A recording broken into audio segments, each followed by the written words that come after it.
March is off to a firm start for global equity markets. On Monday, U.S. indices closed lower, and pressure came from shares in banks, pharmaceuticals, biotech, and life sciences, and the insurance sectors. 74% of the S&P 500 constituents traded lower yesterday. In terms of company news, Intercontinental Exchange is considering a bid for London Stock Exchange Group. This is according to Bloomberg. Now, News Corp said it agreed to pay $280 million to resolve in-store promotions at more than 50,000 retail stores across the U.S. And Yahoo said it may write down the goodwill value of Tumblr. As for overseas markets, Asian markets rose today.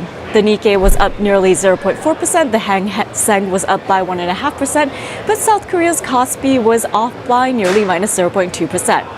And European indices are seeing upward momentum, and U.S. futures call for a positive opening.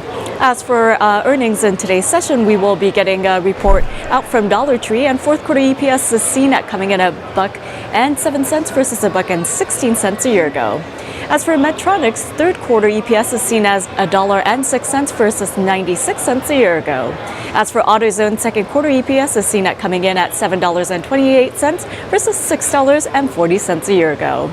On the heels of global PMI data, we will be getting a slew of U.S. economic data.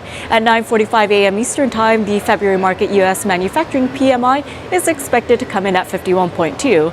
And at 10 a.m. Eastern Time, we will be getting February ISM prices paid, along with construction spending.